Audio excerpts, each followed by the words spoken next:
Hello, everybody, and welcome to our video blog series called Connecting Life to Faith. And this is all about letting you inside, right?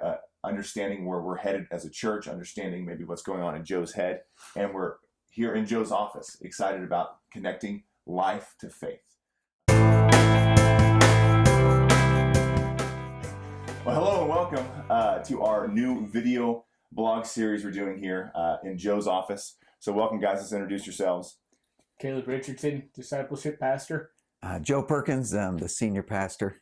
And my name is Jacob Goff. I'm the student pastor here. And we're excited to kind of get this rolling and talk to you about maybe hot button issues, things that are in the news, things that are going on in our church. And so this video blog is going to be all about that. So, man, share it with your friends, comment below, and we're really excited to kind of get this off the ground. So what we're talking about this morning, we want to talk about this new series that we're doing at First Baptist Church. And it's called A Long Obedience in the Same Direction. So we've been asking people, through interviews, how long you've been saved. So that might be something you can comment below this video. How long have you been saved? We would love to hear more about you and for you to share it with your friends. But for now, Joe, where did you get the idea, the long obedience idea here? Well, one, I've been intrigued by the title of the book by Eugene Peterson, A Long Obedience in the Same Direction, for a lot of years. It just speaks to following the Lord, walking with the Lord, and having been in ministry a long time, I see people that have these bursts of obedience. They follow God for a short time, and then, man, they fade like a falling star. And I want to help people avoid that. And when I talk to those people later, many of them, the greatest days of their lives, the greatest season of their life was when they were walking with God and following God. And so I want everybody to have that. And the longer that any of us sustain a walk with God, the better our life is, and the more set up the next generation is to walk with God also. That's awesome. You talked about generations, and you spoke about that Sunday morning in church if you were there for the first of the series. And you said that it matters what you do now because it matters to the generation and to the next generation. So maybe speak to the importance of parents now walking in faith. It's something I've studied and thought about a long time.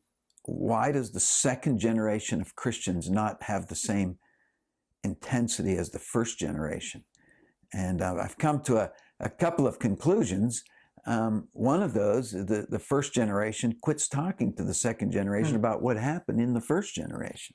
Here's why I got saved. Here's what I was like before and how God changed me. Whether it's embarrassment of the past or not wanting to glorify the past, or just not wanting to talk about themselves so much.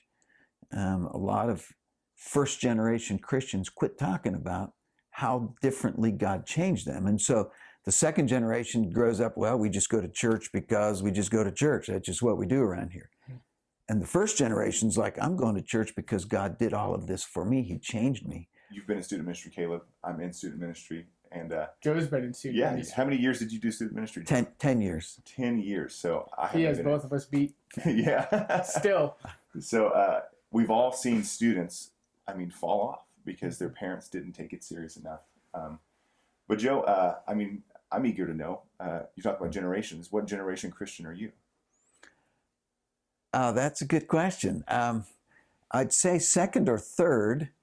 My grandparents, so third, I guess. My grandparents went to church consistently and knew the Lord. My grandmother was a very praying woman.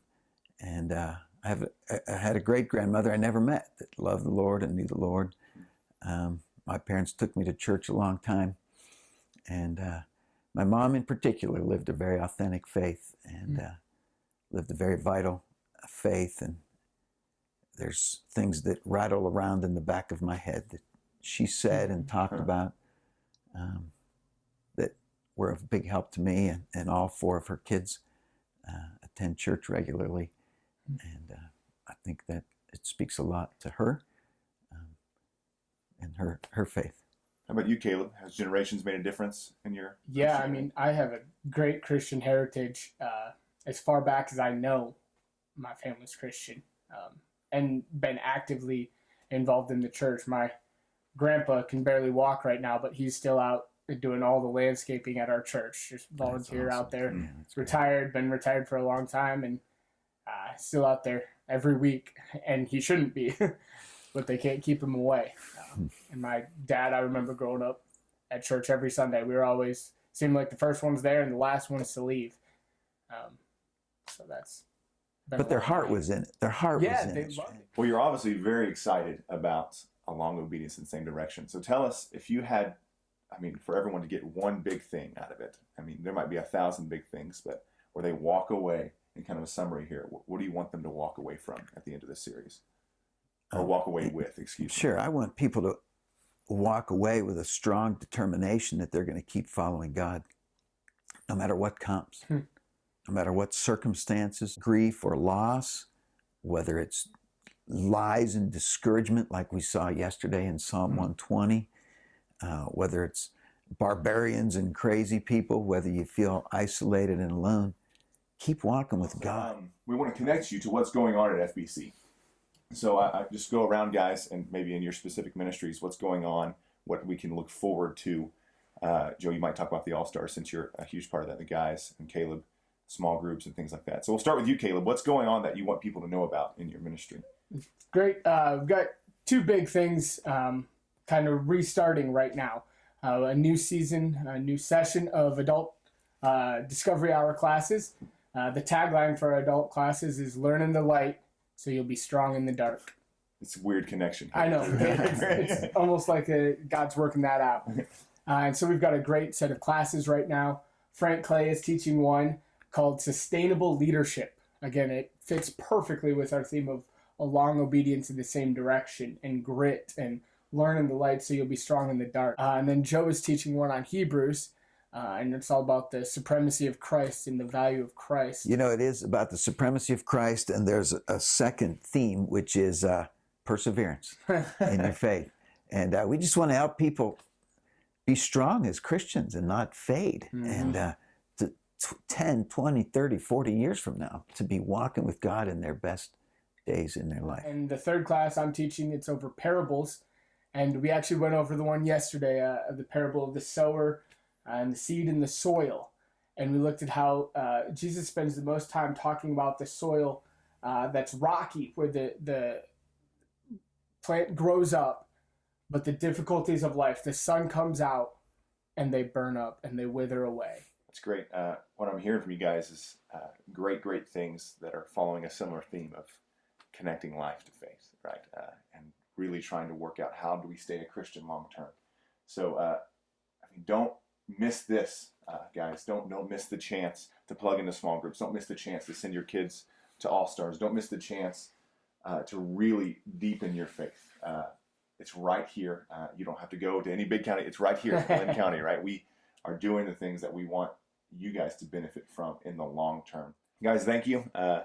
This is a peek inside your office, Joe. I think it's kind of cool. They get to get inside our heads a little bit.